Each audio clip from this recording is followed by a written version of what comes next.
Karena semua karena memang, seperti misalnya ibu melahirkan atau ibu, apa tuh namanya, atau kasus-kasus yang darurat lainnya gitu ya, yang saat itu membutuhkan pertolongan tetap harus terlayani, seperti itu ya. Jadi, eee, orang yang cuci darah harus tetap berjalan, orang-orang yang melahirkan tetap harus berjalan, anak-anak yang gizi buruk harus tetap berjalan, orang yang mendapatkan, TB apa, obat TBC tetap harus berjalan.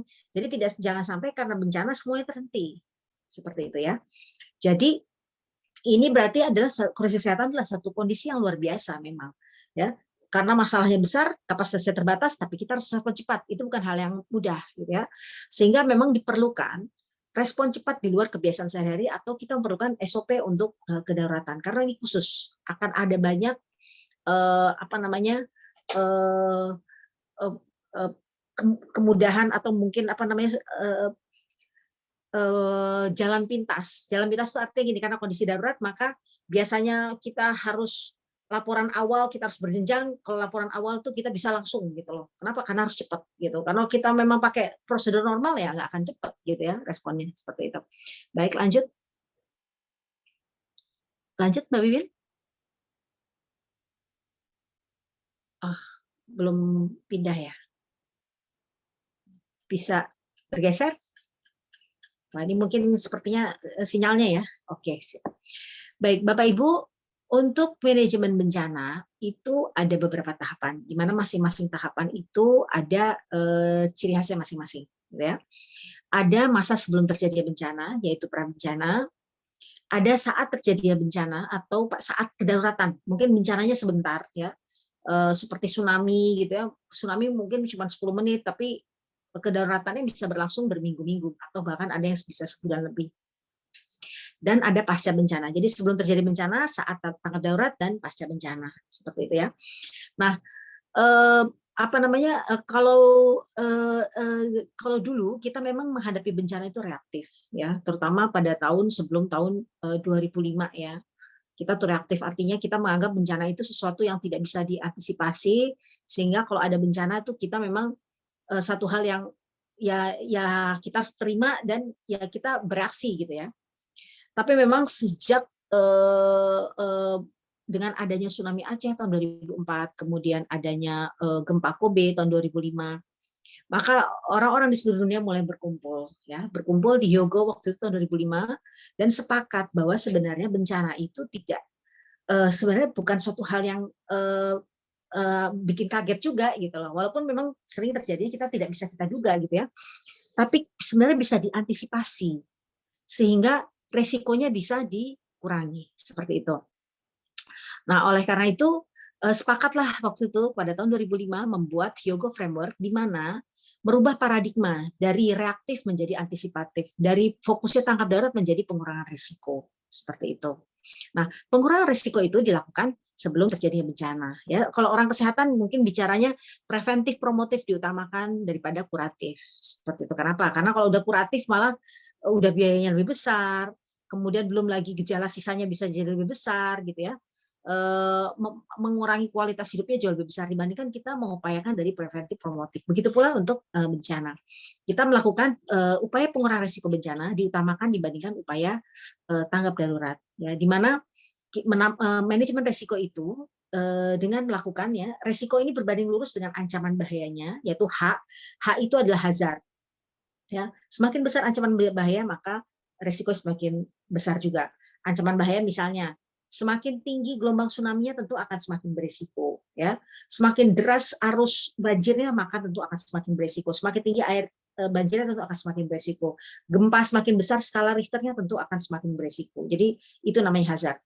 Kalau vulnerability itu adalah kerentanan, yaitu satu kondisi, situasi, perilaku yang menyebabkan kelompok masyarakat menjadi rentan menghadapi permasalahan kesehatan akibat bencana. Ya, orang yang rentan ini misalnya nih, kerentanan itu kan bisa dilihat dari apa namanya sisi sosial budayanya, baik itu bayi, balita, bumil, manula itu pasti rentan ya. Kalau pandemi ini bukan cuma itu, orang-orang dengan komorbid adalah kelompok yang rentan. Ya.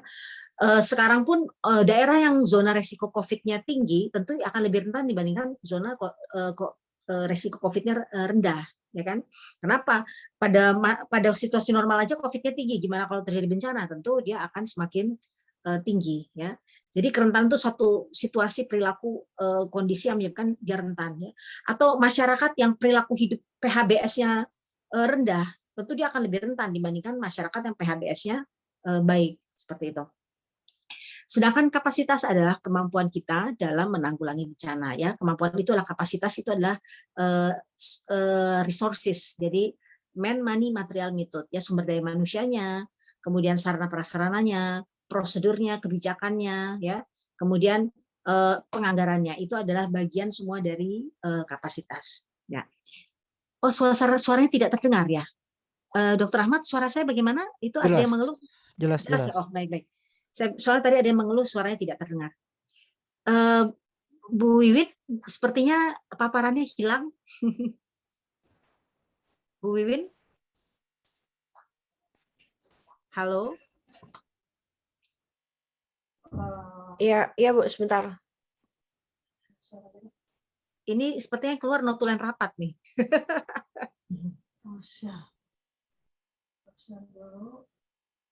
Ya, baik Bapak Ibu, ya, nggak apa-apa.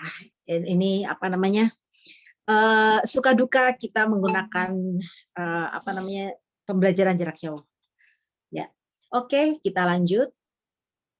Nah, ya, saat ini karena kita bicara rapid health assessment, maka kita akan bicara pada kondisi tanggap darurat. Ya, lanjut. Nah, apa sih prinsip upaya saat tanggap darurat? Saya rasa apalagi ini kan awal Januari kemarin, ya, kan Sulawesi Barat tentu sudah cukup berpengalaman ya menghadapi tanggap darurat dan bisa membayangkan ya ini ya prinsip-prinsip saat tanggap darurat, ya. Di mana kita ini kan mirip kalau kita dokter gitu ya, kita dokter itu kan nggak bisa langsung terapi pasien tanpa kita memeriksa gitu kan, tanpa tahu masalah pasien itu. Tentu yang harus kita ketahui adalah kita harus tahu masalah di wilayah tersebut seperti apa. Tapi karena ini kondisi bencana, maka harus dilakukan secara cepat. Ya, jadi kita harus melakukan analisis atau kaji cepat dengan catatan bisa jadi kondisi data-datanya masih sangat terbatas. Kenapa terbatas? Jelas karena situasi chaos, banyak kerusakan di mana-mana, komunikasi bisa jadi juga rusak. Kemudian kita mau mendatangi satu tempat belum tentu mudah karena jalanan juga rusak, seperti itu ya. Tapi kita tetap harus melakukan kaji cepat sehingga kita bisa memetakan masalahnya apa, besarannya seberapa, dan apa yang harus kita lakukan. Ya, karena nggak mungkin kita langsung melakukan terapi gitu ya, tapi kita nggak tahu masalah pasien kita apa. Ya seperti itu gambaran analoginya seperti itu ya. Nah, setelah kita melakukan analisis kaji cepat, kita harus menyusun rekomendasi atau strategi secara cepat dengan mengambil resiko yang terukur ya. Kondisi bencana ini tentu dengan data-data yang terbatas, maka kita juga karena kita harus bisa membuat apa namanya perkiraan-perkiraan untuk resiko yang bisa ditemui. Ya, misalnya seperti ini. Ini terjadi gempa di suatu wilayah, gitu ya. Ada desa X yang tidak ada informasi sama sekali. Ya. Nah, kalau ketidakadaan informasi itu sebenarnya satu tanda bahaya juga. Ya, artinya kalau ada satu tempat nggak bisa memberikan informasi, maka kita harus memikirkan kemungkinan terburuk bahwa terjadi apa-apa di sana, gitu ya. Sehingga kita harus mengirimkan tim ke sana. Tapi tentu dalam mengirimkan tim kita juga harus perhitungan. Kenapa?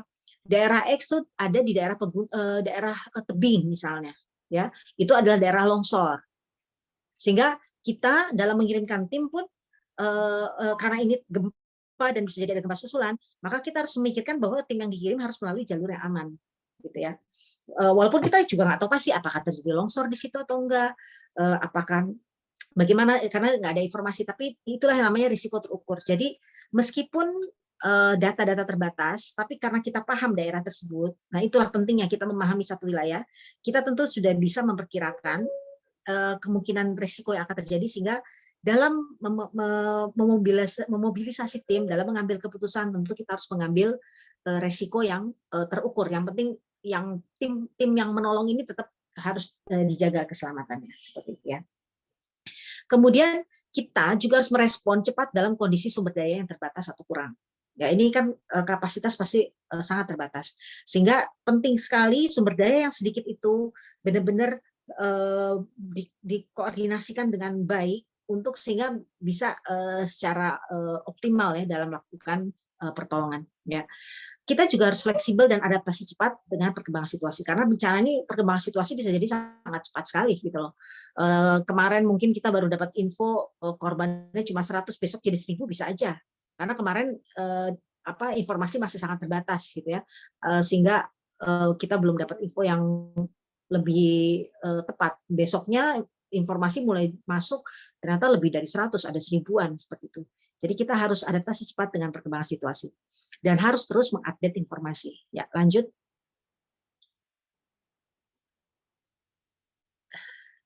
Ini kayaknya kalau untuk berpindah slide agak lama ini ya. Baik, oke, Mbak Wiwin sudah. Oke, ya. Oh, sepertinya susah ya untuk ini. Oke, ya. Nah, ini adalah jenis-jenis informasi saat tanggap darurat krisis. Ya.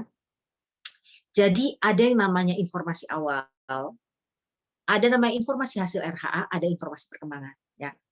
Informasi awal adalah ketika terjadi kejadian bencana, ini informasi dari lokasi bencana itu oleh siapa saja yang pertama kali tahu. Jadi mengirimkan informasi yang nggak harus berjenjang.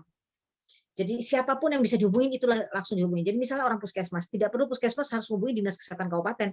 Kalau yang bisa dihubungin provinsi ya provinsi aja.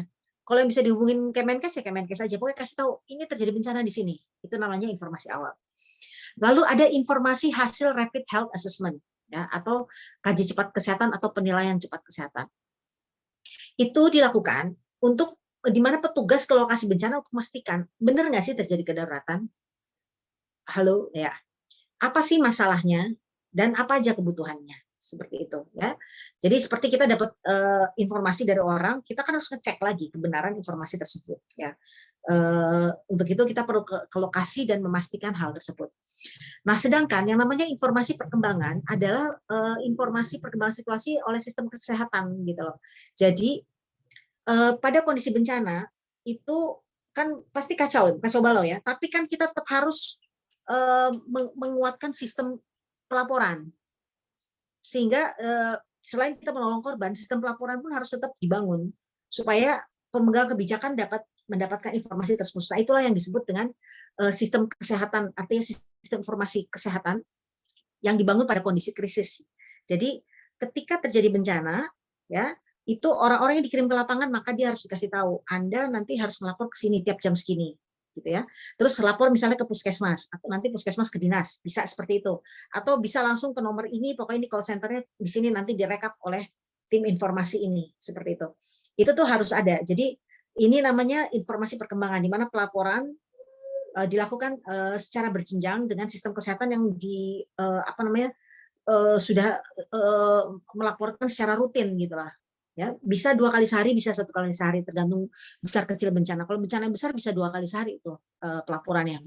Atau ada juga waktu gempa Jogja tuh kayak kalau nggak salah tuh sampai 3 kali tuh sehari itu, saking begitu cepatnya perkembangan. Ya, lanjut. Jadi RHA itu adalah satu kegiatan mengumpulkan data, mengolah dan menganalisa data, serta menyajikan informasi yang dilakukan secara cepat di lokasi bencana. Ya, next. Diklik lagi Mbak Wiwin. Next lagi ya. Dengan tujuan untuk menilai permasalahan kesehatan dan potensi resikonya, kemudian identifikasi kebutuhannya dan membuat rekomendasi dalam rangka respon cepat kejadian bencana.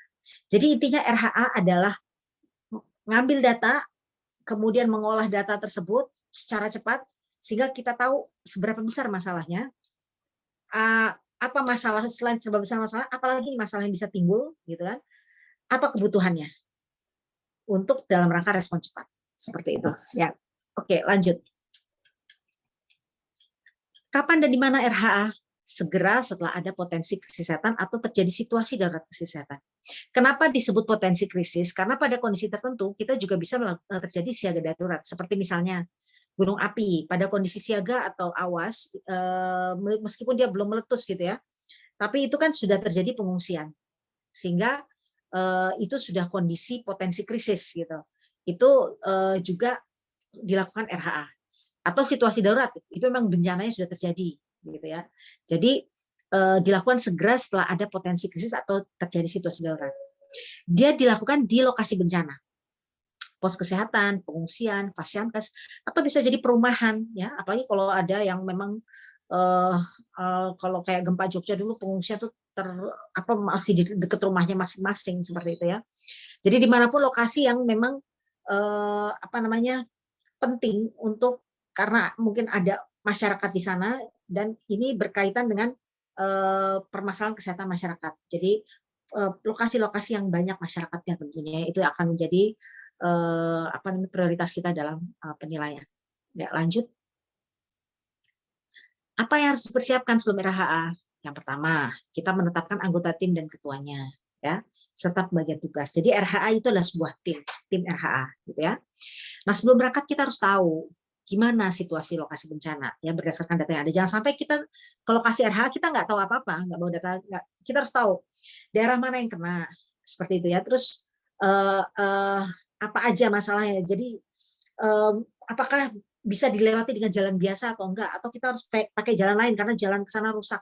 Itu dipelajari sebelumnya, walaupun ini pasti datanya sangat terbatas. Apalagi kalau bencana besar itu data-data akan satu, tapi data yang terbatas itu sangat berharga pada kondisi bencana, sehingga kumpulkan dan pelajari, lalu bikin strategi tim, dan terus update informasi, gitu ya. Lalu kita pelajari data-data sebelum terjadi bencana. Sebenarnya daerah ini seperti apakah daerah ini daerah COVID tinggi, ataukah daerah ini cakupan imunisasinya rendah, gitu ya. Kemudian apakah daerah ini kapasitas kesehatannya rendah atau tinggi. Logikanya sebelum terjadi bencana aja kapasitas kesehatannya rendah gitu loh. Apalagi setelah terjadi bencana. Sebelum terjadi bencana aja dokter-dokter sangat kurang gitu. Apalagi setelah terjadi bencana. Itu tuh penting sekali kita pelajari, gitu ya. Kemudian kita identifikasi potensi hazard serta prosedur penyelamatan. Bagaimanapun safety first. Jadi kita sebelum berangkat kita tahu ya, kalau misalnya ini bencana kimia gitu kan, kita tahu ini kan pasti akan ada daerah daerah berbahaya karena ada bahan kimia yang beredar di udara seperti itu ya. Jadi kita harus tahu apa potensi hazard. Kalau ini daerah kita ke tempat banjir atau tsunami ya, pasca tsunami, tentu kita harus tahu daerah mana yang ada ketinggian airnya tinggi, yang mungkin airnya masih deras, yang kita tidak boleh ke tempat itu atau harus berhati-hati ke tempat seperti itu. Itu yang kita juga harus pahami sebelum kita berangkat, gitu ya. Lalu berkoordinasi dengan institusi terkait ya. Penanganan bencana ini tidak mungkin dilakukan oleh hanya kita saja. Pasti nanti akan ada orang-orang yang juga akan ke lapangannya. Institusi terkait itu bisa BPBD-nya, bisa dengan dinas kesehatannya, kalau itu yang datang dari provinsi ya, koordinasi dengan dinas kesehatan kabupaten, atau bisa juga dengan puskesmasnya, dengan semuanya, atau mungkin dengan LSM yang akan ke lapangan. Itu koordinasi, karena itu akan ada yang berangkat ke sana dan bisa jadi mereka sudah duluan di sana, ya. Atau ada yang memang akan memberangkatkan tim, gitu ya. Jadi supaya yang kita lakukan harmonis, terintegrasi dan terkoordinasi dengan baik, ya, dengan sumber-sumber daya yang ada, ya. Lalu membawa form penilaian dan keperluan administrasi lainnya. Ya, lanjut. Ya. Bagaimana cara mengumpulkan data RHA? Yang pertama tentu dengan observasi langsung. Jadi kita melihat sendiri bagaimana situasinya, bagaimana misalnya terjadi korban massal di depan rumah sakit, mereka antre gitu ya. Bagaimana memang kita melihat mungkin banyak orang luka-luka dan jenazah, itu observasi langsung. Lalu bisa juga melakukan wawancara dengan informan kunci. Ini informan kunci ini bisa dengan kepala puskesmas atau bisa juga dengan ketua RT atau kader setempat dan sebagainya, tapi dia pokoknya orang penting yang memang tahu gitu loh permasalahan di wilayahnya. Ya. Kemudian mengumpulkan informasi dari data sekunder. Nah, ini bisa jadi kan sudah ada data-data nih, sudah ada yang mencatat, sudah ada yang merekap data pengungsi berapa, sudah ada yang merekap data penduduk terdampak berapa. Ini kita bisa ambil data itu gitu. Jadi nggak perlu kita hitung sendiri gitu ya. Nah, kalau tidak ada data sekunder ya, ini biasanya pada bencana yang besar atau ada di tempat yang terpencil gitu ya, sehingga tidak ada petugas sama sekali yang menghitung sebelumnya ketika kita datang, atau bisa jadi data-datanya hilang semua gitu ya, sehingga kita nggak punya data penduduk ini berapa sebelumnya, karena mungkin yang memegang data itu menjadi korban gitu ya. Kemudian kita juga nggak tahu apa nih, berapa nih komposisi laki perempuan dan sebagainya, maka kita bisa melakukan survei cepat. Jadi survei cepat itu kita milih secara acak satu kelompok masyarakat, kita lihat komposisinya, jumlahnya, lalu kita kira-kira seluruhnya berapa, seperti itu. Memang ini kasar, tapi ini yang bisa dilakukan saat bencana gitu lah. Yang penting kita udah ada kira-kira kebutuhan orang, untuk orang-orangnya ada berapa nih harus kita layani. Ya, lanjut. Nah, inilah data yang dikumpulkan ya. Yang pertama jenis bencana atau kejadian dan waktu terjadinya. Yang kedua lokasi kejadian. Kemudian data geografis dan lingkungan, data korban, meninggal, hilang, luka, dirawat ya, dirujuk. Hilang itu untuk orang kesehatan penting juga loh. Kalau hilangnya ada 100, itu kan bisa meninggal, bisa sehat, bisa sakit berat gitu ya. Sehingga orang kesehatan bisa siap siaga nih. Kalau 100-nya itu ternyata luka berat, tentu kita harus menyiapkan tempat rujukan gitu ya. Jadi ini ada data-data yang perlu dikumpulkan. Kemudian ada data pengungsi, jumlah, komposisi ya, usia, gender, kelompok rentan. Kemudian bagaimana kondisi penampungan pengungsi. Jadi penampungan pengungsi itu memang yang bertanggung jawab adalah dinas sosial ya, dari klaster pengungsi. Tapi yang bertanggung jawab terhadap kualitas kesehatan adalah orang kesehatan, karena orang kesehatan harus memantau, jangan sampai Dinsos membuat tempat pengungsian tidak sesuai standar ya, atau kalau untuk sarana prasarana kamar mandi dan sebagainya itu dari PU, jangan sampai itu dibuat juga tidak memenuhi standar. Jadi orang kesehatan harus memantau kualitasnya, termasuk ya dapur umum yang dibuat itu kualitasnya juga harus dipantau oleh orang kesehatan ya. Lalu kita juga harus melihat apa nih jenis penyakit potensi KLB yang bisa terjadi nih di sini ya, karena kerusakan di mana-mana, apalagi kondisi pengungsian mungkin belum memenuhi standar kesehatan, akan bisa ada banyak potensi KLB yang bisa terjadi ya. Oke, lanjut. Ya, ini KLB ya, kayak kemarin gempa NTB itu sempat ya malaria ya. Memang di sana daerah malaria, kemudian karena terjadi pengungsian dan sebagainya tentu akan membuat semakin rentan. Kemudian data yang dikumpulkan ya, apa saja fasilitas kesehatan yang rusak dan bagaimana fungsinya ya. Kemudian bagaimana kondisi fasilitas umum, listriknya, air bersih, akses ke lokasi, jaringan komunikasi, itu bagaimana gitu ya. Karena lain cerita nih kalau ini pada rusak semua ya, kita butuh operasi nggak ada listrik, tentu yang kita butuhkan adalah genset gitu ya, agar orang-orang yang luka-luka ini bisa ditangani dengan baik ya, seperti itu. Kemudian bagaimana kondisi sanitasi dan cash-nya, bagaimana ketersediaan sumber daya kesehatannya, dan apa saja upaya penanggulangan yang telah dilakukan ya. Pertama kita lihat udah ada belum komando dan koordinasinya ya. Pada kondisi sumber daya yang terbatas tapi harus respon cepat, hal pertama yang harus dibangun adalah sistem komando dan koordinasi, karena harus ada yang ngatur nih orang yang sedikit ini kemana aja, mana daerah prioritas. Kalau nggak ada yang ngatur kacau, nggak akan bisa menangani korban yang mungkin tersebar di banyak tempat. Nah inilah komando koordinasi harus terbangun, dan ini itu salah satu yang dinilai bisa jadi karena banyak korban, artinya petugas jadi korban, bisa jadi ini tidak cepat terbangun karena petugas-petugasnya sendiri menjadi korbannya.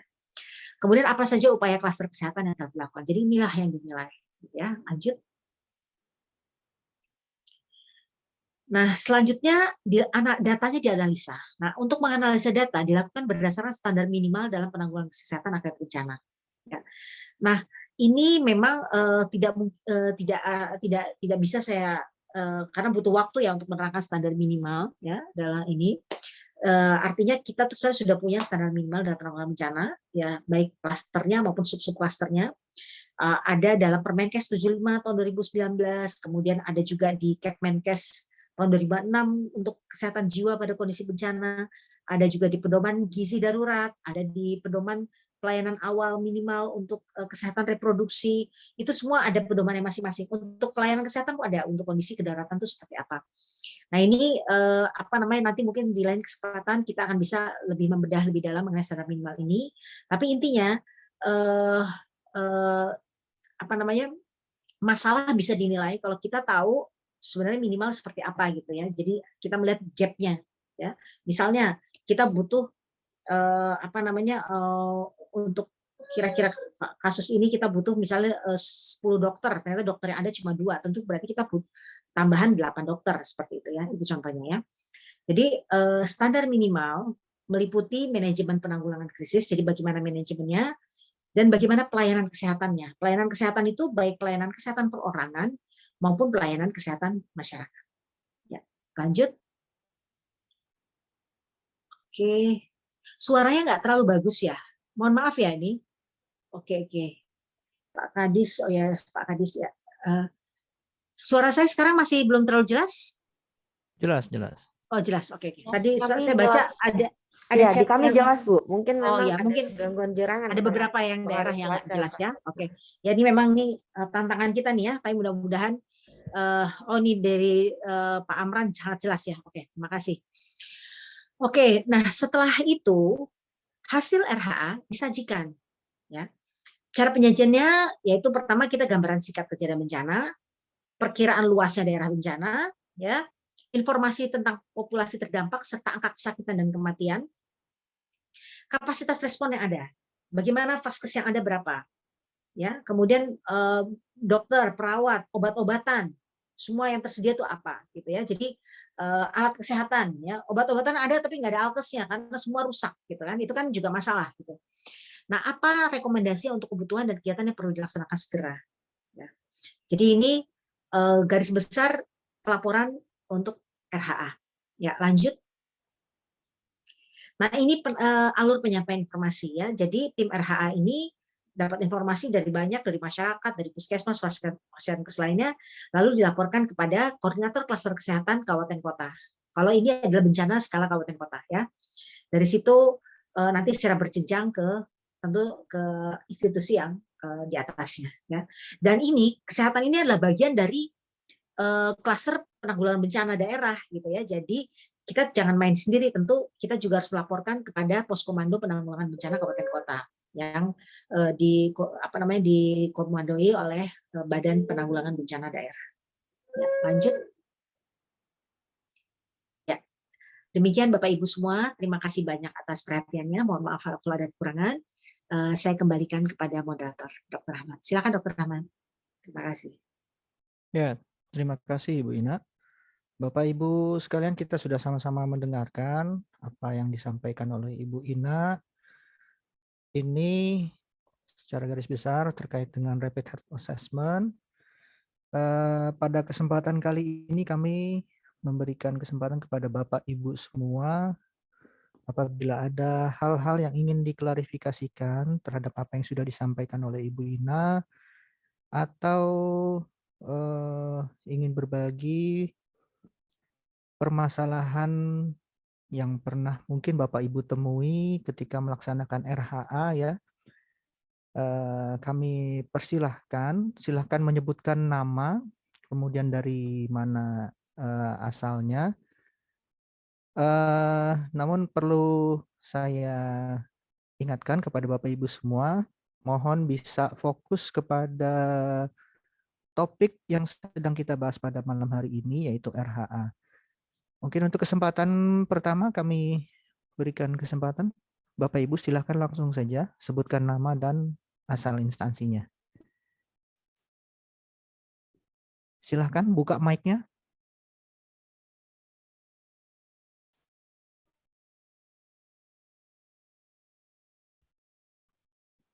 Buka mic boleh, mengacung boleh, tulis di kolom chat juga boleh.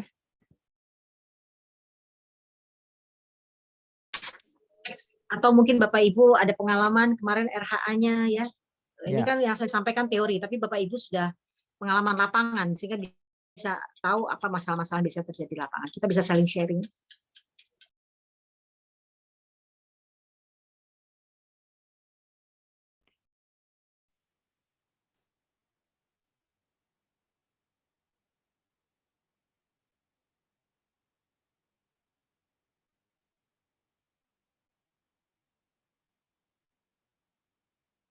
Di sini ada Pak Amos ya.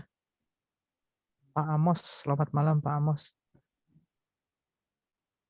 Ini yang dulu pada saat kejadian Pak Amos nih dari Mamasa, kemudian beliau membantu untuk mengaktifasi klaster kesehatan ya.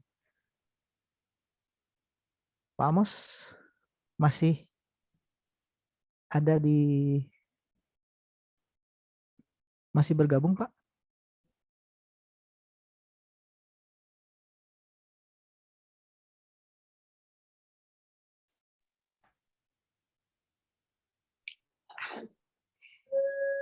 Apa karena tadi sinyalnya kurang baik sehingga masih bingung Bapak Ibu? Atau mungkin bisa kemarin Pak Rahmat ke lapangan sama siapa? Pak Amos itu ya? Yang waktu gempa Sulbar. Ya, beliau duluan yang sampai di Ya, wah itu kita Mamuju. bisa dengar tuh ceritanya Pak Amos tuh. Ya.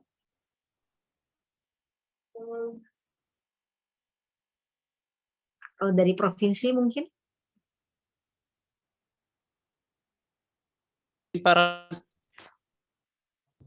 Iya, silakan Pak. Dari Saya mana? Saleh, Pak. Saleh, Ya, Saleh. Pak Saleh. Ya, silakan Pak Saleh. Assalamualaikum warahmatullahi wabarakatuh. Waalaikumsalam. Selamat malam. Kebetulan waktu gempa kemarin, kami yang sama-sama Pak Amos yang untuk membuat RHA di awal, di hari pertama gempa. Nah, yang terkait dengan ini kami ingin konsultasi bahwa pada saat kondisi gempa kan sangat terbatas informasi kita untuk mendapatkan RHA sesuai dengan format yang ada. Nah, kemudian yang kedua, kondisi lingkungan seperti mati lampu, tidak ada untuk mengirimkan data hasil rapidnya ke rapid health assessment-nya kepada pihak-pihak yang dianggap untuk memiliki kompetensi untuk itu. Nah, kira-kira dari Ibu Ina apa kira-kira solusi yang bisa ditawarkan ketika kita kan sudah melakukan RHA di lapangan, tetapi kemudian hasil RHA itu kita tidak bisa kirimkan ke pihak-pihak yang terkait karena kondisi itu tadi tidak ada listrik dan tidak ada jaringan internet. Kemudian yang ketiga adalah bahwa untuk pengelolaan klaster kesehatan itu di bawah BNPD, BPBD kabupaten ya, BPBD provinsi. Kalau kami di tingkat provinsi. Nah, untuk di Dinas Kesehatan Provinsi, apakah pembuatan tim bencana atau tim klaster itu harus ada setiap tahunnya sesuai dengan klaster dengan sub klaster ataukah menyesuaikan dengan kondisi yang ada saja, Bu Ina? Ya, untuk sementara itu saja Pak Rahmat. Terima kasih. Ya, terima kasih Pak Saleh. Mungkin kita dua pertanyaan dulu ya. Setelah ini mungkin nanti Ibu Rika Karmeli.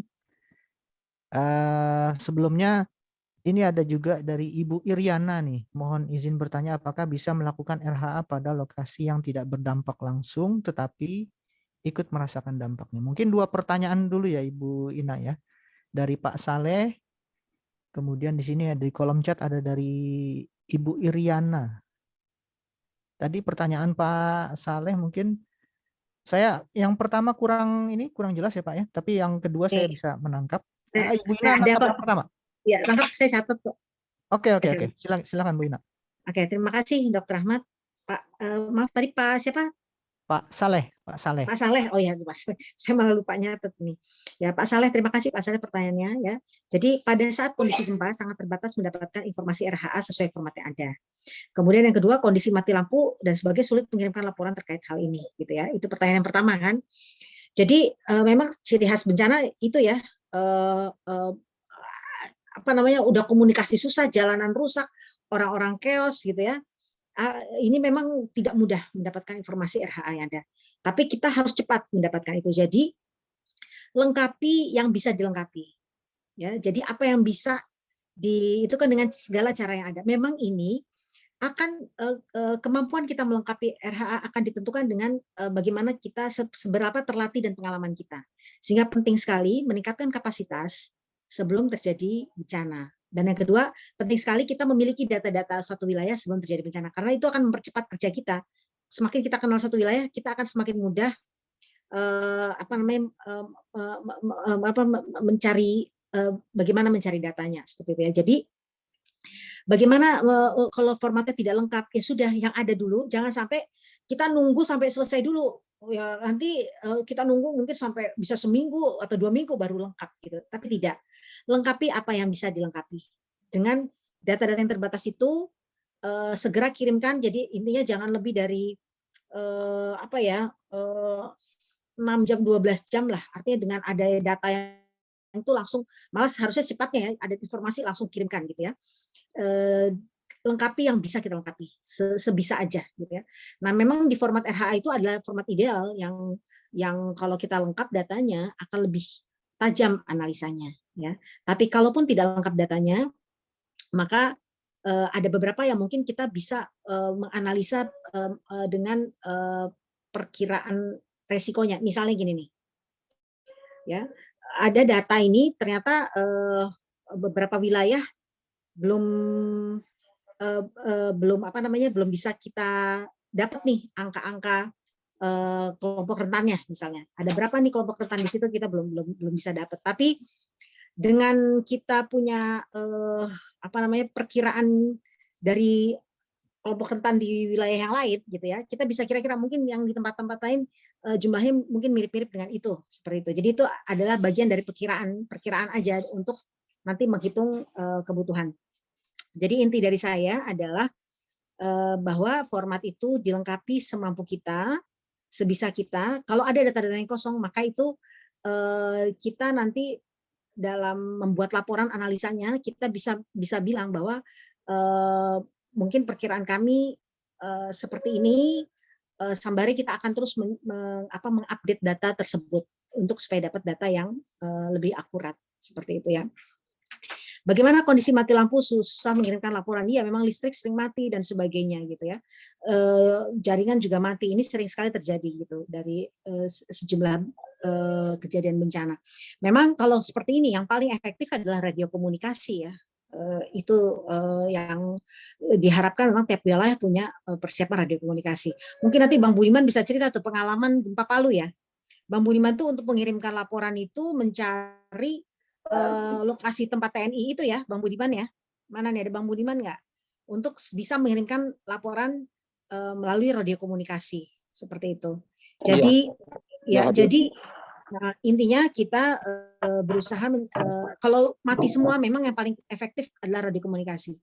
Ya, tapi kalau mati sebagian, mungkin kita cari lokasi mana yang masih ada sinyal. Paling-paling gitu. Mungkin kita harus jalan dulu ke mana gitu untuk mencari sinyal. Nah, tapi kalau misalnya mati semua, waktu itu yang paling parah pengalaman saya ya tsunami Aceh.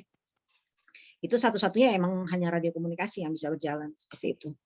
Ya, jadi ya itulah pentingnya kita memiliki beberapa saluran komunikasi, pilihan saluran komunikasi seperti itu.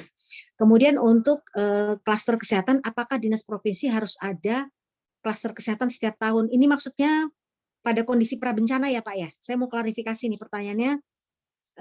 Dinas Kesehatan Provinsi apa harus ada klaster setiap tahun gitu ya Pak ya? Ya, pada prabencana Bu.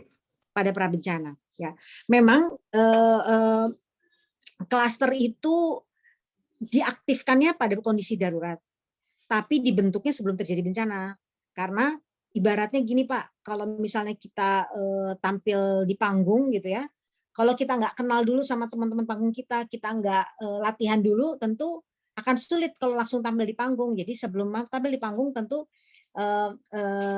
para pelaku bencana ini sudah mulai berkoordinasi dan mungkin nanti bikin rencon bersama dan sebagainya itu sebelum nanti kita tampil di panggung. Nah, itulah pentingnya klaster dibentuk sebelum terjadi bencana. Nah, idealnya memang dibentuk Pak, ada SK-nya, kemudian sudah dibentuk siapa penanggung jawabnya. Anggotanya tentu dari berbagai ya, dari pemerintah, non pemerintah ya, itu adalah anggota klaster, sehingga ada koordinasi rutin sebelum terjadi bencana, supaya kalau nanti terjadi bencana kita nggak kagok lagi karena sudah berkoordinasi sebelumnya, sudah ada kesepahaman sebelumnya. Demikian. Apakah cukup jelas penjelasan saya Pak? Mohon maaf nih kurang fokus tadi, ada suara-suara dari luar. Bagaimana nih Pak?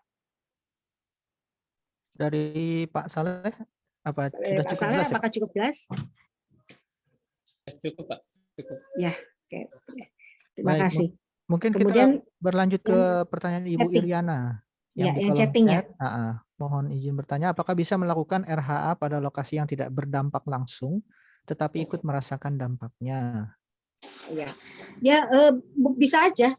Artinya boleh saja. Cuman ini mungkin kalau pada awal terjadi bencana, kita sumber daya terbatas, gitu ya.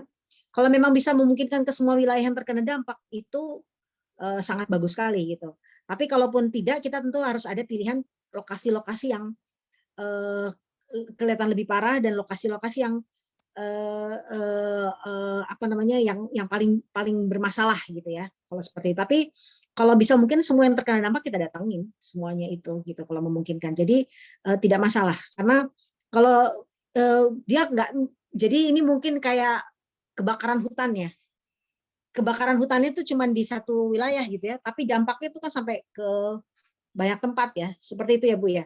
Atau seperti waktu letusan gunung di NTT itu Rokatenda. Dia itu kejadiannya itu di Sika, tapi kemudian pengungsiannya lari ke kabupaten tetangga. Jadi kabupaten tetangganya saya lupa namanya apa ya, tetangganya Sika ya. Mungkin Dokter Ahmad ingat ya. Ada Tetangganya ND, Sika. ada ND ND, ya. ada Momere. Ya ND itu. Kenapa? Jadi pengungsinya lari ke sana gitu loh. Orang-orangnya pada lari ke sana, padahal dia nggak terkena dampaknya, terkena dampaknya Sikanya gitu. Kan berarti sudah ada pengungsian di situ, ya kan? Sudah ada masalah di situ.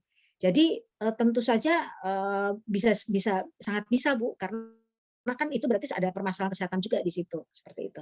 Jadi silakan saja kalau apa namanya ke lokasi yang tidak dampak langsung tapi ikut merasakan dampaknya. Demikian. Apakah Baik. cukup jelas? Ya, saya rasa cukup jelas ya. Ya. Ini ada Ibu Rika Karmeli, kami persilahkan Ibu Rika. Saya bisa tambah dikit, Pak Rahman. Oh, Halo. terkait dengan, ya monggo Pak. Sebelum Bu Rika, mohon maaf Pak Amos dulu. Oh iya, Silakan, ya, Pak. terima kasih. Saya sudah diajak bergabung oleh Dinkes Sulbar. Selamat malam Pak, selamat malam Bu Dina. Selamat malam Pak. Ya, sebenarnya saat ini saya sudah pindah dinas. Saya sekarang berada di Dinas Perumahan Kawasan Pemukiman dan Pertanahan di Kabupaten Mamasa. Hanya sesaat yang lalu saya diajak Pak Rizal untuk bergabung, sedikit berbagi pengalaman.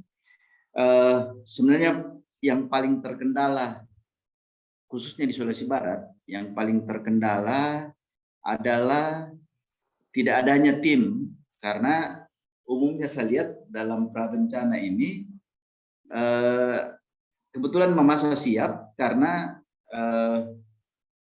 baru-baru saja 2018 satu tahun itu kita terkena bencana gempa bumi selama setahun full. Kemudian banyaknya terjadi banjir bandang dan longsor di Kabupaten Mamasa 2017-2018.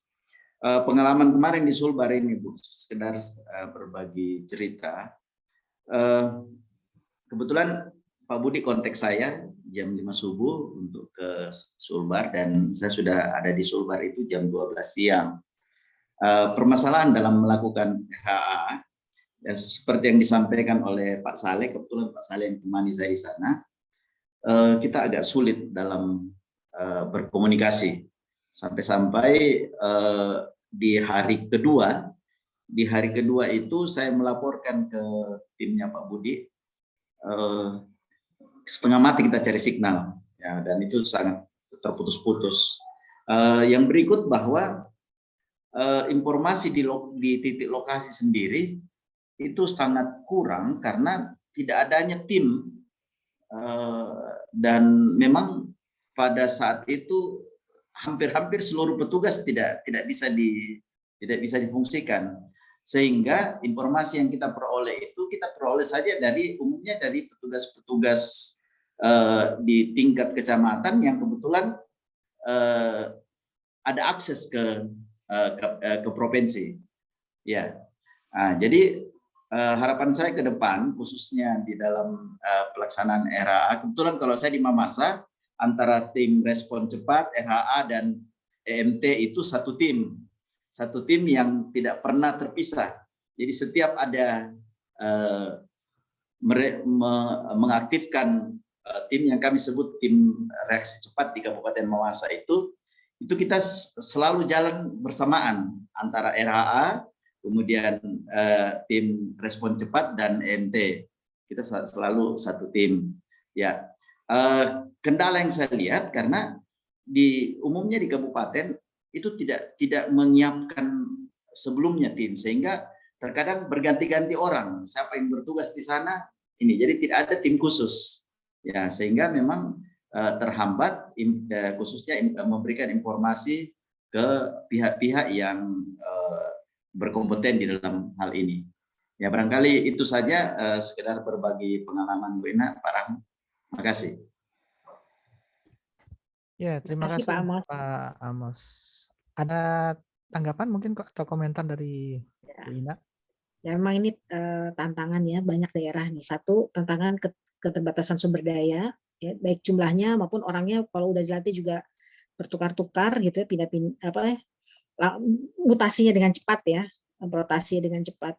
Kemudian yang kedua, alat komunikasi. Kalau sistem komunikasi ini memang adalah tantangan di bencana, itu kerusakan dan sebagainya itu kadang-kadang bukan nggak mudah dihindari, sehingga memang yang selalu kita anjurkan dari dahulu adalah setiap daerah memiliki sarana prasarana ya radio komunikasi itu, karena itu ya memang pada kondisi bencana yang berat ya, bayangkan aja untuk tsunami Aceh yang begitu menyapu habis semuanya, ya satu-satu alat komunikasi yang bisa digunakan ya hanya radio komunikasi memang pada kondisi seperti itu. Tapi kalau beberapa bencana yang tidak berat ya alhamdulillah mungkin paling-paling sebagian sinyal. Nah, itu kan kita masih tinggal nyari ini tempat untuk bisa mencari sinyal gitu ya. Paling-paling kan seperti itu. Kemudian kalau untuk tantangan berikutnya adalah bagaimana mengutamakan antisipatif daripada reaktif ya. Karena kan tadi kan disampaikan Pak Amos persiapan kurang. Nah, itu memang perlu perlu ini dari pimpinan, perlu dari bahwa menganggap upaya pengurangan risiko bencana itu adalah satu hal yang perlu diperhatikan dan diprioritaskan seperti itu, sehingga ini harus dialokasikan dan harus diupayakan ya, baik itu orang-orangnya ditetapkan, kemudian orang-orangnya dibina, dilatih. Karena apa? Kalau orang itu tidak terlatih, dia tidak terlatih untuk bencana, dan apa ketika terjadi bencana melakukan RHA jelas bingung. Dia nggak tahu harus cari data di mana nih, kosong begini. Ya kalau kayak kata Bapak tadi itu sebenarnya salah satu cara dapat data sekunder dari orang-orang orang-orang yang tadi dia dari tempat wilayah itu ya, itu namanya sumber informasi juga dia itu ya kan, yang tadi Bapak ceritakan bahwa kami mendapatkan informasi dari orang-orang yang bisa menempuh ke lokasi tersebut seperti itu. Jadi itu teknik RHA, ketika kita nggak mampu ini ya kita ambilnya dari data sekunder. Sebenarnya itu bisa seperti itu kan, bisa observasi, bisa data sekunder, ya bisa juga dengan survei cepat seperti itu. Itu bisa wawancara langsung ke tokoh-tokoh utama di situ seperti itu. Jadi ini tantangan bersama, dan saya berharap setelah pelatihan ini bisa ditindaklanjuti dan bisa lebih meningkatkan kapasitas lagi sebelum terjadi bencana. Demikian, Pak Rahmat. Ya, terima kasih Bu Ina dengan Pak Amos. Mungkin kita kembali lagi ke Ibu Rika Karmeli tadi. Sempat ada pertanyaan, silakan Bu. Iya, mohon izin Pak Dr. Rahmat, Bu Ina. Iya, silakan Bu Rika. Ya, jadi pertanyaan saya di sini yang pertama itu berapa lama kita melakukan RHA dalam respon bencana. Terus yang kedua, bagaimana caranya kita melakukan RHA dalam respon bencana pada masa pandemi? Mungkin itu saja Bu dari saya. Bina. Ya, terima kasih Bu Rika. Mungkin langsung Ibu Ina. Baik, ada dua pertanyaan. Terima kasih Dr. Rahmat. Ini yang pertama tuh berapa lama ya RHA pada lokasi bencana? Oh, ini memang tergantung situasinya ya, seberapa rusaknya satu wilayah. Kalau bencana kecil ya harusnya secepatnya ya, beberapa jam aja harus sudah keluar itu. Kalau bencana kecil yang tidak banyak kerusakan. Tapi kalau bencananya untuk menempuh kesananya saja, saya kebetulan nggak ke lapangan nih kalau Sulbar, mungkin nanti bisa Dr. Ahmad atau Pak Budiman nih cerita nih bagaimana untuk Sulbar, atau mungkin Bapak Amos tadi ya. Tapi kalau bencana yang kesananya aja butuh waktu, tentu akan makan waktu tersendiri ya untuk perjalanannya saja ke lokasi. Jadi yang bisa disampaikan memang secepatnya, supaya bisa secepat ditolong, karena yang ketika kita sudah tahu masalahnya, yang harus kita lakukan kan nolong secepatnya gitu loh. Dan untuk nolong secepatnya kan butuh informasi menyampaikan gitu ya, untuk bahwa ini kekurangan dokter nih, ternyata nih ada banyak korban di sini, seperti itu. Jadi ya dari saya sih itu aja ya, artinya secepatnya mungkin ya bisa jadi beberapa jam lah setelah kita mendapatkan informasi, kita harus langsung diinformasikan, seperti itu. Kemudian yang pertanyaan kedua tadi, RHA pada kondisi pandemi ya, Dr. Ahmad ya? Pertanyaan kedua begitu bukan tadi? Ini maksudnya RHA bencana lain pada kondisi pandemi atau RHA pandeminya ya? Ya Bu ya? Ada 2 bencana ini. Misalnya Sulbar kemarin kan gempa. Nah, pada saat pada kondisi. Ya, tapi pandemi juga kan? Ya, betul. Memang ini ada apa namanya, bencana double ini gitu ya. Ini namanya kompleks emergency. Karena udah ada pandemi plus gempa, pandemi plus banjir, pandemi plus gunung meletus gitu ya. Dan tentu ada apa namanya, harus menerapkan protokol kesehatan. Jadi kami sudah ada pedomannya Bu. Nanti minta tolong mungkin dari teman-teman untuk bisa ditaruh di kolom chat supaya bisa diunduh. Jadi kami ada pedoman untuk klaster kesehatan pada masa pandemi, bencana pada masa pandemi, kemudian ada pedoman untuk masyarakat ya, pemberdayaan masyarakat untuk penanggulangan kesehatan akibat bencana pada masa pandemi ya, seperti itu. Nah, bagaimana melakukan RHA? Tentu tetap harus yang pertama dari petugasnya, dia harus pastikan bisa menerapkan protokol kesehatan.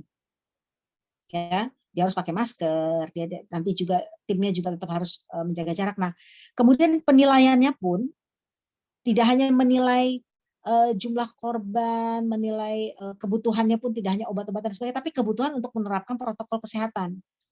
Jadi ketika di pengungsian, satu, dilihat pengungsian ini bisa jaga jarak nggak, ventilasinya bagus nggak. Kalau nggak bisa jaga jarak, tentu harusnya ditambah lagi tempat pengungsian lain. Yang kedua, di pengungsian ini orang mudah nggak untuk cuci tangan. Di pengungsian ini orang-orang tersedia nggak masker, ya? Bagaimana antreannya? Bagaimana sistem keluar masuk lokasi pengungsian? Kalau pada masa pandemi memang keluar masuk lokasi pengungsian juga harus diatur ya. Jadi jangan sampai ada orang keluar masuk nggak terkontrol. Entah nanti dari mana yang kita ya idealnya orang yang masuk kan udah terscreening gitu ya, dia tidak panas, tidak demam, dan dia bukan dia bukan kontak erat, seperti itu ya. Jadi perbedaan RHA pada masa pandemi tentu selain petugasnya akan lebih harus menerapkan protokol kesehatan. Yang kedua, dalam penilaiannya pun tidak hanya menilai yang seperti biasanya, tapi ditambahkan kebutuhan untuk menerapkan protokol kesehatan ya, termasuk kebutuhan ada nggak nih di tempat pengungsian ini lokasi untuk isolasi, karena yang positif, yang kontak erat itu kan harus ada isolasi dan harus ada tempat karantina juga, dipisahkan dari pengungsian biasanya ya. Jadi akan lebih kompleks, tapi ya begitulah, jadi penilaiannya tentu akan bertambah. Terima kasih Bu pertanyaannya, jadi mengingatkan saya nih memang tadi harusnya saya jelaskan juga pada kondisi pandemi tentu penilaiannya akan bertambah, seperti itu. Terima kasih. Ya, silakan Dr. Ahmad. Ya, terima kasih Bu Ina, Ibu Rika Karmeli. Ini kemudian ada pertanyaan di kolom chat juga oleh Ibu Adolfina. Menanggapi topik RHA ini, bagaimana terkait manajemen risiko yang harus dilaksanakan? Bagaimana mengidentifikasi kebutuhan dasar? Ibu, ini pertanyaannya jelas atau tidak Ibu Ina, atau kita perlu? Ini ya, mungkin kalau boleh saya nanya dulu, ini manajemen risikonya maksudnya manajemen resiko untuk petugas yang ke lapangan ya? atau bagaimana nih? Ibu Adolfina mungkin bisa diperjelas lagi Bu pertanyaannya Bu.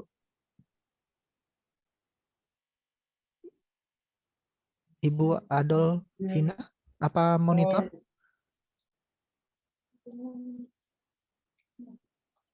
Ini mungkin pertanyaannya apa? Kurang jelas ini. RHA ini bagaimana terkait manajemen risiko yang harus dilaksanakan? Oke. Mungkin Bu Adolfina, oh ini dia. Manajemen risiko di lapangan ini maksudnya untuk petugas ya Bu ya, betul? Ini sudah dijawab nih sama Bu Adolfina nih.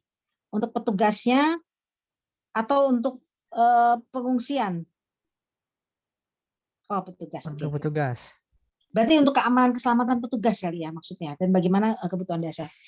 Ya sebelum ke lapangan itu juga persiapkan, makanya kita sebelum ke lapangan satu harus tahu apa masalah di lapangan dan harus membawa perbekalan dan persiapan yang cukup. Kalau kita tahu di daerah itu kerusakan yang banyak, terutama di bencana besar ya, di mana mungkin cari makan juga susah dan sebagainya, tentu kita harus bawa perbekalan yang mencukupi. Kemudian yang kedua, kita juga harus tahu resiko apa yang bisa muncul, masalah ancaman bahaya apa yang bisa muncul. Misalnya, kalau dia itu pasca dia daerah gempa, bisa jadi ada gempa susulan, bisa jadi nanti akan ada apa namanya bisa terjadi longsoran atau dan sebagainya, itu kita juga harus petakan. Atau di daerah banjir ya, kalau daerah banjir bisa jadi nanti misalnya ada hewan-hewan tertentu ya seperti tikus yang menyebabkan penyakit, kemudian ada ular dan sebagainya, kemudian ada listrik yang bisa terputus dan bisa menyebabkan apa namanya kesetrum dan sebagainya, itu juga harus dipetakan. Belum lagi kalau arus banjirnya masih deras, tentu kita harus tahu mana daerah-daerah bahayanya. Nah ini dipetakan sebelum berangkat ke lapangan Bu, bersama tim. Ya, bersama tim kita harus tahu itu, dan kita sudah harus tahu bagaimana untuk prosedur penyelamatannya. Jadi bagaimana kalau kita menghadapi situasi seperti itu, ya, apa yang bagaimana mencegahnya dan apa yang harus kita lakukan, kayak gitu kan. Bagaimana kalau terjadi gempa kita harus tahu nih, gempa susulan misalnya, apa yang harus dilakukan nih kalau terjadi gempa. Gempa itu kan bagaimana kita menyelamatkan apa namanya ini yang penting ya, apa namanya daerah kepala daerah ini yang penting untuk tidak terkena reruntuhan seperti itu ya. Bisa jadi kalau misalnya yang pertama tuh kita cari hotel atau bukan hotel, cari tempat tentu yang tahan gempa gitu ya, atau sehingga kalau nanti terjadi gempa susulan kita tetap aman seperti itu ya. Jadi ini memang bisa dipetakan sebelum terjadi bencana, dan kita juga harus tahu prosedurnya nanti seperti apa, seperti itu. Kalau ke daerah banjir, tentu kita harus tahu mana daerah-daerah bahayanya, dan ya kita harus persiapan juga, ya persiapan misalnya banjirnya masih masif gitu ya, tentu kita harus ada persiapan pelampung dan sebagainya. Ya seperti itu dari saya. Mungkin Dr. Rahmat atau yang lain mau menambahkan, silakan. Ya. Barangkali saya tambahkan Pak Rahmat. Ya. Silakan Pak Amos. Iya, terima kasih Dr. Rahmat. Ya, sebenarnya kalau kita berbicara tentang rapid health assessment ini, tentunya kita harus sebelumnya mengetahui tentang bagaimana alur penanganan, sehingga memang dibutuhkan pengetahuan tentang bagaimana manajemen bencana, khususnya bagaimana mengaktifkan klaster kesehatan, bagaimana membuat manajemen posko dan sebagainya, sehingga khususnya kami di Mamasa banyak teman-teman, Ibu Adolfina, kemudian saya lihat ada beberapa teman-teman yang ikut.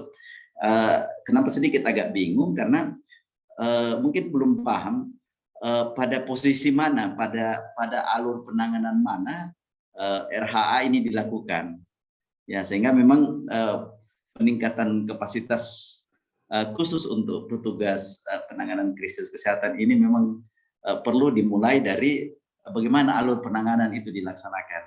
Ya, karena kalau kita langsung berbicara tentang rapid health assessment, nantinya kita mau masuk di mana posisi di mana kita langsung melakukan itu. Apakah klaster kesehatan kita aktifkan dulu atau bagaimana?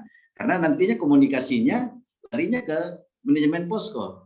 Karena sebelum kita teruskan nanti ke pihak-pihak yang membutuhkan data tentang hasil asesmen ini.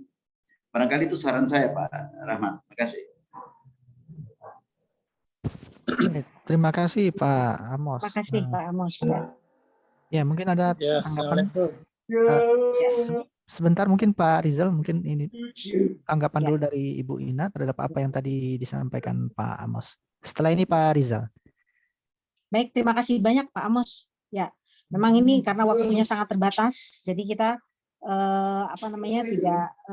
tidak bisa terlalu detail ya menjelaskan semuanya. Tapi pada intinya memang RHA itu posisinya mungkin tadi ada di paparan, bisa ditayangkan nggak paparannya, Mbak Wiwin? Ya, ini memang posisinya pada kondisi tanggap darurat di mana petugas ke lapangan untuk memastikan kedaruratan itu terjadi, ya. Dan posisinya di manakah dia dengan aktivasi klaster? Kalau teorinya, maksudnya kalau teorinya kan kita memastikan kedaruratan dulu, baru aktivasi klaster. Kalau benar pasti darurat. Tapi pasti itu akan terjadi bersamaan ya, karena bencana itu kan suatu hal yang respon cepat ya. Sebentar, mohon maaf sebentar, ini ada ini. Mohon maaf, ada anak saya tadi.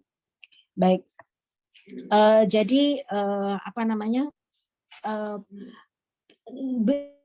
RHA itu bisa ditayangkan nggak Mbak Wiwin, biar kita bisa kelihatan itunya. Mbak Wiwinnya nggak ada ya? Atau mungkin Mas Rahmat bisa nayangin?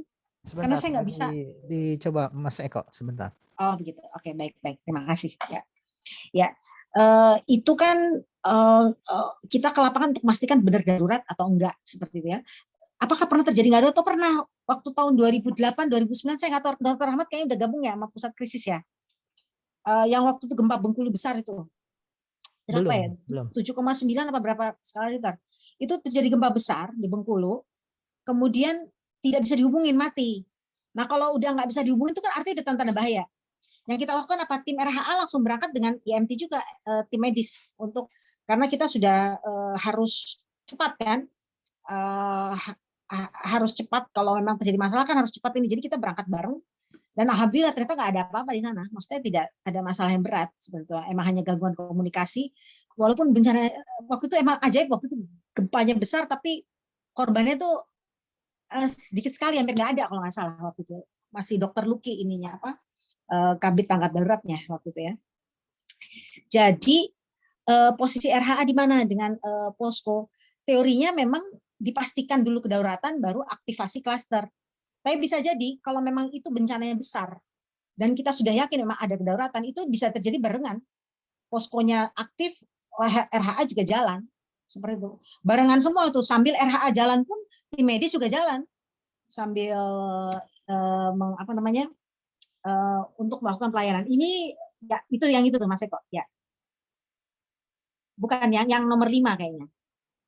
Posisi RHA itu ada di tanggap darurat ya, posisi tanggap darurat, dan dia untuk mengkonfirmasi informasi awal yang sudah diterima.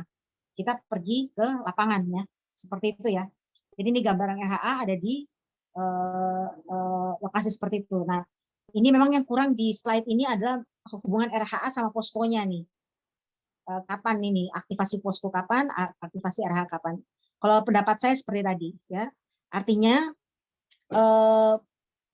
kalau bencana itu tidak meyakinkan dan tidak ini, mungkin nunggu dulu hasil RHA baru aktivasi posko. Tapi kalau memang udah jelas gempanya besar, udah jelas ini bisa jadi barengan berdua seperti itu. Ya. Mungkin Dokter Ahmad menambahkan nih, kalau ke lapangan lebih sering Dokter Ahmad nih. Kalau saya ke lapangannya dulu nih. Sebelum banyak laki-laki dulu, sebelum tahun 2010-an ya, itu perempuan ke lapangan semua, tapi yang sering baru-baru nih Dokter Ahmad. Mungkin Dokter Ahmad bisa menambahkan ya keterangan dari saya. Iya, saya sebenarnya ke lapangan juga kan dalam rangka ini ya, dalam rangka backup gitu ya. Terus kemudian pendampingan terhadap klaster sebenarnya. Memang idealnya Bapak Ibu, karena kita butuh hasil RHA ini dengan cepat, tentu saja orang yang terdekat dengan, justru tenaga kesehatan yang terdekat dengan lokasi bencana gitu ya. Idealnya memang teman-teman di puskesmas justru ya. Itu yang pertama turun ke lapangan dalam rangka RHA gitu. memang yang disebutkan tadi betul. Jadi tidak tim RHA dulu datang ke lapangan, terus kemudian mencari data dan kemudian menyampaikan hasilnya baru ada respon, tidak seperti itu. Tapi tim RHA itu datang bersamaan ke lokasi bencana itu juga bersama dengan tim medis begitu ya. Nah, tentu saja memberikan respon awal terlebih dahulu, kemudian setelah dikonfirmasi ternyata di lapangan misalnya korbannya ternyata banyak dan itu butuh tenaga medis tambahan. Nah, ini nanti yang akan dilaporkan. Tapi ketika tim RHA itu bertugas, tentu saja dia berbarengan dengan tim medis gitu. Karena alasan tadi itu ya, karena life saving, jadi butuh cepat. Terus kemudian juga yang disampaikan tadi, saya juga setuju, artinya kita tidak perlu menunggu form itu diisi secara lengkap begitu ya. Justru kita harus buat prioritas mana parameter data yang harus kita kumpulkan terlebih dahulu dan harus cepatnya dilaporkan. Nah, ini kita bisa memperkirakan data mana yang pertama-tama harus kita kumpulkan yang menjadi prioritas itu berdasarkan informasi awal, Bapak Ibu sekalian. Jadi berdasarkan informasi awal kita paling tidak mendapatkan gambaran gitu ya. Mana sih data prioritas yang harus kita kumpulkan ya. Misalnya dengan kejadian bencana gempa, skala Richternya besar, kemudian terjadi di darat, ini tentu saja yang menjadi gambaran kita, apalagi kalau misalnya epicentrumnya terletak di daerah yang padat penduduk misalnya. Itu tentu saja kita harus memprioritaskan mencari data tentang terkait dengan korban jiwa ya, korban luka terutama. Beda halnya kalau misalkan kita mendapatkan informasi awal terjadi banjir begitu ya. Itu tentu saja nanti prioritas jenis data yang harus kita kumpulkan dan secepatnya kita laporkan itu tentu saja berbeda begitu. Nah, ini yang mungkin nantinya harus difikirkan oleh tim yang akan melakukan RHA. Jadi poinnya seperti itu Bapak Ibu sekalian, ada prioritas terlebih dahulu kita tentukan sebelum tim RHA itu datang ke lapangan. Terus kemudian poin kedua, tim RHA itu tidak berangkat sendiri tapi berangkat bersama tim medis gitu ya. Dan keberangkatannya itu juga disesuaikan dengan informasi awal gitu. Terus kemudian yang ketiga,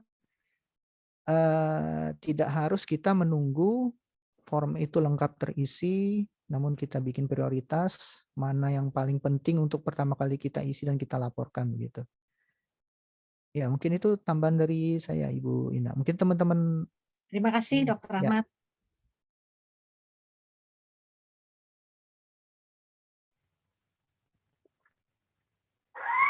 Bu, Pak.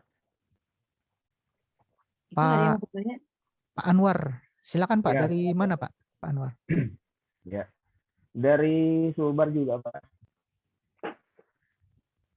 Dari dinas atau dari puskesmas Pak? Dari dinas Pak. Ah iya ya. Silakan Pak Anwar. Baik, terima kasih Pak Dokter. Ya, setelah saya melihat dari pemaparan tadi terkait dengan RHA, maka poin yang saya tangkap adalah bagaimana langkah-langkah pada saat kita melakukan RHA. Yang pertama adalah bagaimana terkait dengan pengumpulan data, kemudian bagaimana dengan pengolahan data. Nah, di pengolahan data ini sebenarnya kalau kita melihatnya kan mestinya data yang kita dapat seperti data primer sekunder itu data yang betul-betul mungkin yang bisa merepresentasikan dari apa menjadi kebutuhan untuk kemudian nantinya bagaimana kita menginterpretasikan olahan data itu. Karena ketika misalnya data yang diperoleh semuanya tidak terlalu akurat, maka juga bagaimana nanti interpretasinya juga itu akan berbeda, tidak sesuai dengan harapan. Oleh karenanya memang ini sebuah kendala juga kita seperti tadi yang yang diceritakan sama Pak Amo selaku senior di sini Pak, kalau terkait dengan krisis apalagi di bidang kesehatan lingkungan.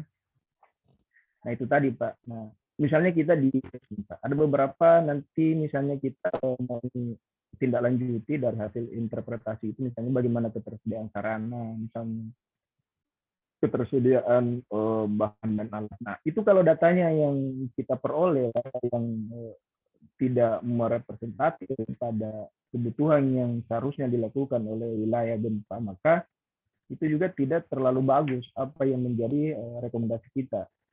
Nah, itu yang menjadi masalah kalau menurut kami. Kemudian berikutnya, kita kan kalau di kesehatan kebetulan kami juga pernah terkait dengan pelatihan ini, sama juga dengan kanda saya Pak Amos. Kalau semacam Pak Amos di sumber daya manusia tidak dilakukan lagi, karena apapun yang dia lakukan dalam artian ya teknologi tepat guna itu seketika spontanitas, beliau itu muncul, Pak. Nah, itu kehebatannya beliau. Jadi misalnya kita di Sulawesi Barat ini, Pak, baru-baru ini lagi pasca gempa ini, baru-baru lagi ini, Pak, kurang lebih 1 minggu Pak, ada lagi, Pak, gempa 5, Pak. Nah, ini memang harus dipersiapkan sebenarnya teman-teman, khususnya yang tergabung dalam ini. Termasuk Pak Rizal itu, Pak, ada mungkin di sini. Perlu mengakomodir teman-teman di program. Karena jangan sampai kita terulang lagi sebenarnya seperti kemarin. Termasuk saya, Pak, kemarin waktu gempa di Sulbar ini, Pak, bilang ada keluarga yang sakit, jadi saya tidak sempat juga mendampingi Pak Amos.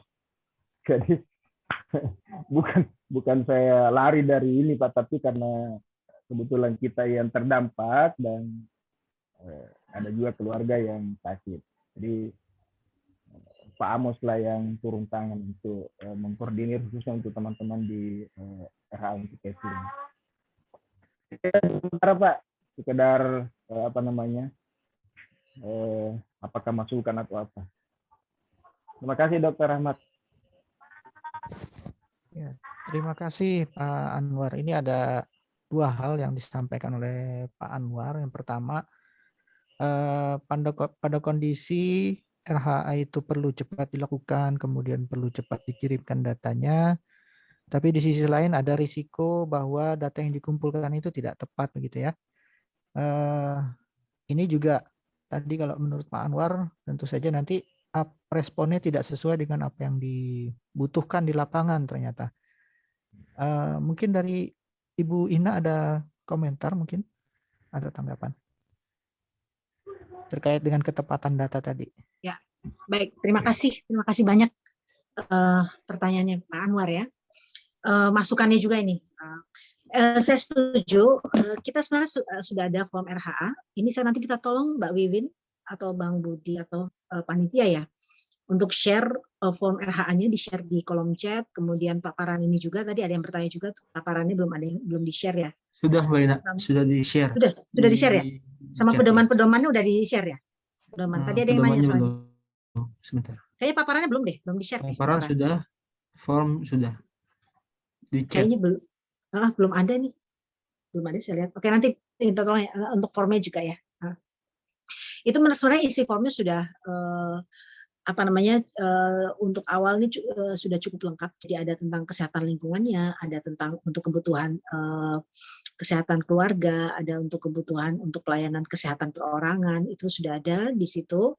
Cuma memang yang akan menjadi tantangan adalah apakah bisa mengisi lengkap atau tidak. Karena kalau kita terlalu lengkap juga RHA itu akan sulit. Jadi sudah dipilihkan dalam form RHA itu, yang tentu saja form ini bukan bukan form yang nggak bisa berubah ya. Artinya kalau Bapak Ibu nanti ada masukan, kalau nanti sudah melihat form RHA, silakan ya Bapak Ibu, karena kami juga sedang proses revisi Permenkes 75 tahun 2019, sehingga nanti kalau ada masukan dari Bapak Ibu tentu nanti akan menjadi bahan pertimbangan juga untuk perbaikan form RHA.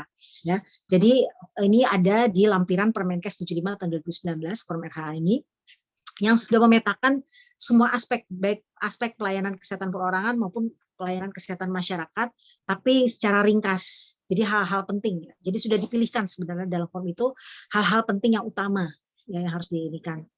Nah, tantangannya memang adalah apakah kita mampu mengisinya gitu loh. Dengan kondisi bencana yang chaos ya, dengan keterbatasan sumber daya dan mungkin orang-orang yang ditanya juga mungkin terbatas dan sebagainya, jalanan rusak dan sebagainya, komunikasi juga terbatas. Itu adalah tantangannya seperti itu.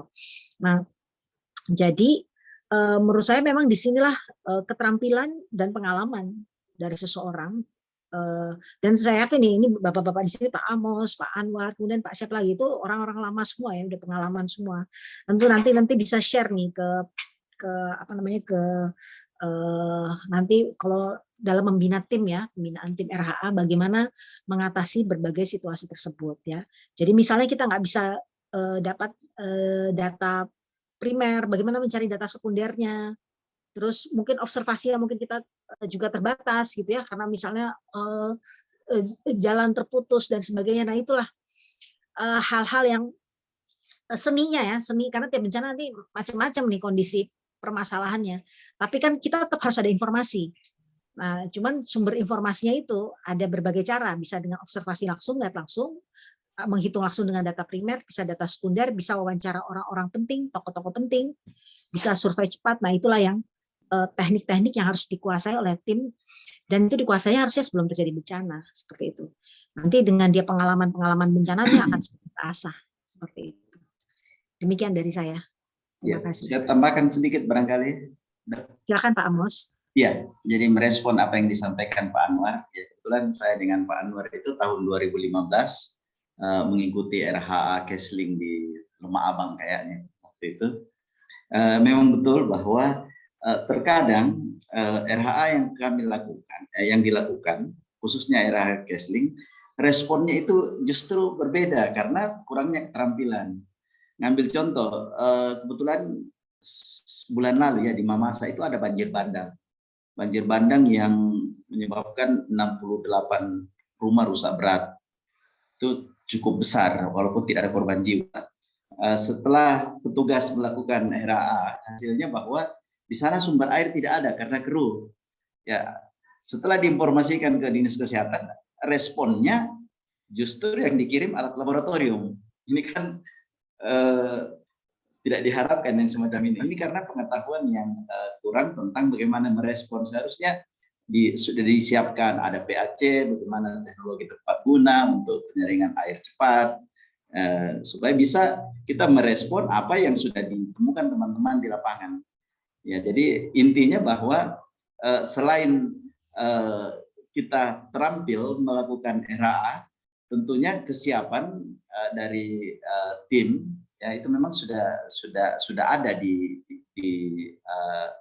klaster kesehatan, sehingga saya berharap bahwa klaster kesehatan sesuai Permenkes 75 2019 ini memang sudah disiapkan sebelum terjadinya bencana, dan itu selalu di kapasitas petugasnya senantiasa dilatih sehingga tidak terjadi hal-hal yang kita temukan di lapangan justru responnya tidak sesuai dengan yang diharapkan. Barangkali itu masukan saya, Pak Rahmat. Terima kasih. Ya, terima kasih. Ya, tadi Pak Rizal, silakan Pak. Ada yang disampaikan, Pak. Ya, terima kasih. Assalamualaikum warahmatullahi wabarakatuh. Selamat malam. Waalaikumsalam warahmatullahi wabarakatuh. Terima kasih pada malam hari ini kita bisa mengikuti pelatihan singkat tentang RHA. Namun sebenarnya secara aplikasi itu sudah kita laksanakan kemarin dengan pengalaman adanya bencana gempa. Sadar ataupun tidak sadar, sebenarnya kita sudah melaksanakan tahapan-tahapan manajemen krisis termasuk RHA. Pengalaman yang paling berkesan kemarin itu bagaimana seperti ini juga yang akan menjadi masukan dari saya untuk perbaikan ke depan. Bagaimana sebenarnya memperkuat jaringan yang dibawa. Puskesmas ini sebagai ujung tombak RHA sebenarnya karena dia lebih mengetahui wilayah yang ada di daerahnya, termasuk data-data primer yang pasti dia miliki. Termasuk saya begini,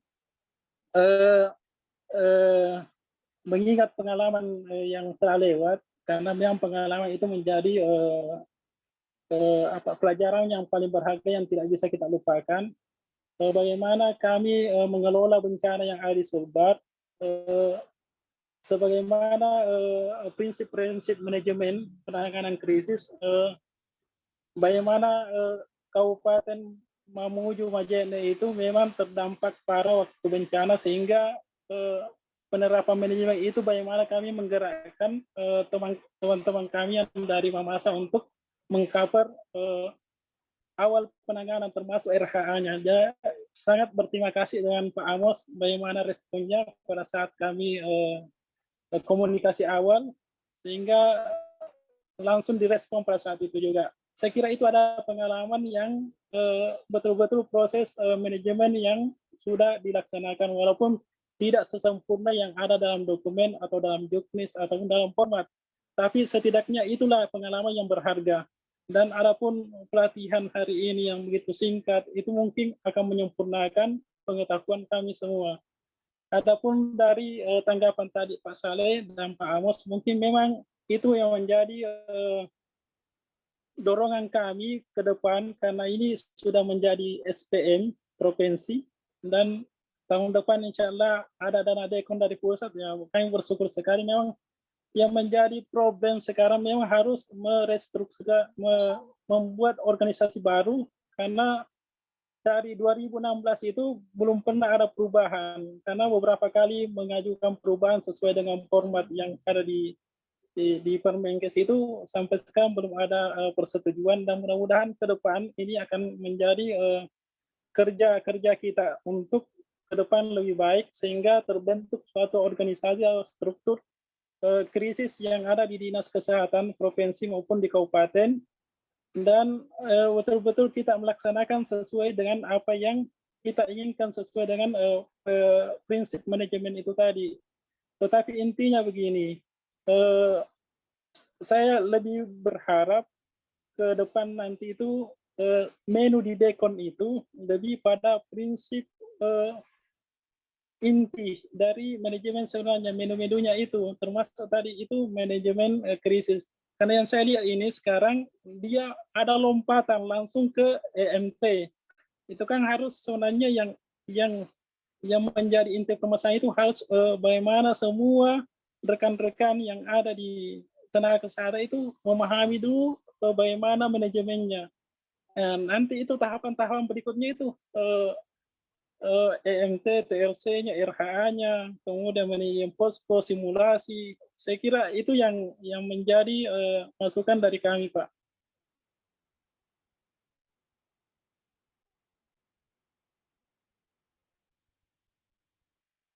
Saya kira demikian, Pak Dr. Rahmat. Ya, terima kasih Pak Rizal apa yang disampaikan. Ini tentu saja juga masukan buat kita semua, termasuk yang di pusat krisis ya, Bu Ina ya. Memang betul apa yang disampaikan, nanti insya Allah tahun depan itu ada menu dekon begitu ya untuk provinsi seperti yang sudah disampaikan oleh Pak Rizal. Namun juga ada kegiatan-kegiatan lain tentu saja ya. Ini kebetulan Bu Ina di bidangnya ini yang selama ini berkaitan dengan peningkatan kapasitas petugas ya. Mungkin Ibu Ina ada yang ingin disampaikan terkait dengan peningkatan kapasitas mungkin. Ya, baik. Ya, baik, terima kasih Dr. Ahmad. Mungkin nggak sampai tahun depan ya, tahun ini kan sudah berproses juga ya. Ya, RHA ini adalah bagian dari manajemen penanggulangan kesehatan ya. Jadi ini adalah bagian kecil, tapi ini dari pimpinan ini perlu diperkuat sekali, karena ini adalah dasar seorang pengambil keputusan dalam merespon cepat. Dan ada satu lagi nih, tadi karena Pak Rizal, Pak Anwar tadi sama Pak Amos ya tadi yang menyampaikan ya. Jadi dalam membuat rekomendasi juga harus detail ya. Ini tadi saya lupa sampaikan di awal. Jadi kita jangan membuat rekomendasi misalnya membutuhkan air bersih, ada berapa lokasi yang butuh dan di mana gitu loh. Itu tuh harus dijelaskan gitu loh. Ada 4 lokasi membutuhkan mungkin penjernih air misalnya. Berapa penjernih air yang dibutuhkan seperti itu ya. Membutuhkan obat-obatan, obat apa yang dibutuhkan dan berapa seperti itu. Itu tuh harus jelas supaya nanti ditindaklanjutinya juga dengan lebih jelas gitu ya. Kemudian yang kedua mengenai tadi perlunya sekali pelatihan manajemen bencana dan sebagainya, ya ini memang sudah dalam tahun-tahun kemarin kita kan sudah ada program-programnya ya sebenarnya, sudah ada manajemen bencana, sudah ada peta respon, renkon, tapi memang kita tidak bisa semua orang kita latih, hanya orang tertentu gitu ya. Di Sulawesi Barat kayaknya sudah beberapa kali deh kami melakukan pelatihan deh. Kalau nggak salah ya, Majene, Mamuju semua tuh udah dapat semua nih, Mamasa juga kayaknya udah jadi target kita. Nah, kedepannya arahan pimpinan nanti kita akan menggunakan banyak teknologi juga gitu ya. Jadi tahun ini kita akan mengeluarkan beberapa vlog. Nanti kalau vlognya udah keluar kami akan share ya ke Bapak Ibu ya. Vlog tentang RHA dan nanti mungkin tentang lain-lain yang terkait dengan manajemen bencana seperti itu. Tahun depan kita juga akan memperkuat lagi dengan membuat modul-modul pelatihan melalui IT. Sehingga kalau kemarin-kemarin kita hanya bisa melatih sedikit gitu ya, karena memang hanya terbatas semuanya ya. Mungkin nanti dengan adanya modul pelatihan di website ini akan lebih banyak lagi nanti pesertanya seperti itu ya. Jadi arahnya ke depan kita akan lebih banyak menggunakan teknologi informasi. Selain karena pandemi, teknologi informasi ini juga sangat cukup salah satu solusi nih memperbanyak orang yang dilatih. Demikian Dr. Rahmat. Iya, terima kasih Pak Rizal, Ibu Ina atas tanggapannya. Bapak Ibu sekalian, mungkin mengingat waktu juga ya Bapak Ibu sekalian di sana. Boleh satu masukan, Dr. Mungkin Rahmat? satu lagi, Satu mungkin ini masukan. yang terakhir mungkin ya Bapak Ibu ya. Silakan Pak Amos. Ya, jadi tidak berhubungan dengan RHA. Saya berharap bahwa WA Group di pusat krisis ini itu tetap diaktifkan karena saya lihat sudah vakum sekali. Ya, barangkali itu aja Pak. Makasih. Iya, makasih Pak Amos. Kita sempat memang buat ini ya, buat WA Group ya pada saat itu. Cuma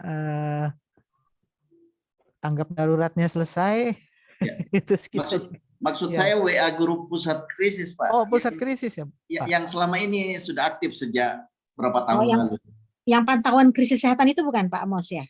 Ya, yang nama grupnya pantauan krisis ya? Ya. Jangan dimasukkan yang krisis kesehatan juga tuh Mbak ada, yang teman-teman habis dilatih sebenarnya itu. Oh, ada juga ya, oke. Ya. Iya, artinya itu dimanfaatkan betul begitu ya. Iya, makasih Pak Amos masukannya Pak untuk mengingatkan juga kita semua bahwa media-media sosial seperti itu harus benar-benar dimanfaatkan gitu ya, jangan sampai ini vakum gitu. Iya, Bapak Ibu sekalian mungkin karena berhubung waktu juga di sana sudah jam 9:30 malam ya. Bapak Ibu sekalian kami mengucapkan banyak terima kasih. Ini kami mungkin foto dulu Dr. Ahmad jangan lupa. Iya.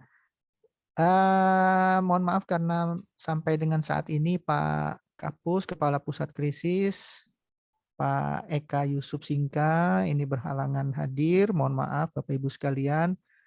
Pak Eka menitipkan salam untuk Bapak Ibu sekalian. Ucapan terima kasih sebesar-besarnya. Tentu saja ini yang pertama Bapak Ibu. Mudah-mudahan akan ada kelanjutannya begitu ya. Karena memang ini baru bagian kecil begitu ya, kalau tadi disebutkan justru diharapkan manajemen krisis gitu ya, manajemen penanggulangan krisis secara umum itu juga bisa disampaikan kepada Bapak Ibu sekalian dan harapannya bisa bahkan sampai ke puskesmas gitu ya. Ada Ibu Iriana tadi menyebutkan seperti itu. Bapak Ibu yang belum mengisi daftar hadir silahkan mengisi daftar hadir karena belum seluruhnya ini kalau kami lihat ada sampai dengan 50 tapi belum semuanya mengisi daftar hadir. Sebelum ditutup mungkin Ibu Ina ada penyampaian lagi mungkin atau cukup? Ya. Dari saya cukup, saya senang sekali, antusias sekali ini Sulawesi Barat. Ya memang kalau Bapak Ibu sudah punya modal pengalaman itu sangat luar biasa, bahkan itu guru yang sangat ya paling utama ya, pengalaman ditambah nanti kita ada share tentang teorinya, dan nanti mudah-mudahan ke depannya upaya pelatihan ini bisa semakin dikembangkan ya. Dan tadi kan usulan supaya puskesmas banyak dilatih ya, mudah-mudahan nanti dengan adanya vlog-vlog, dengan adanya modul-modul pelatihan melalui website ini, nanti semakin banyak petugas puskesmas yang juga bisa terlatih. Demikian Dr. Ahmad, jangan lupa kita foto bersama untuk ke kampus nanti nih. Baik, Bapak Ibu yang bisa membuka kameranya silakan dinyalakan.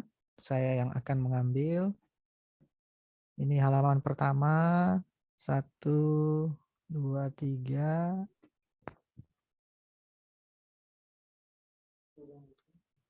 Sekali lagi yang halaman kedua.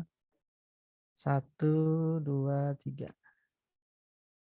Iya, sudah. Terima kasih Bapak Ibu sekalian atas perhatiannya. Kami mohon maaf apabila ada kekurangan dalam penyelenggaraan ini. Mudah-mudahan kita sama-sama berdoa, mudah-mudahan apa yang kita laksanakan banyak membawa manfaat bagi kita semua, khususnya bagi masyarakat di Sulawesi Barat.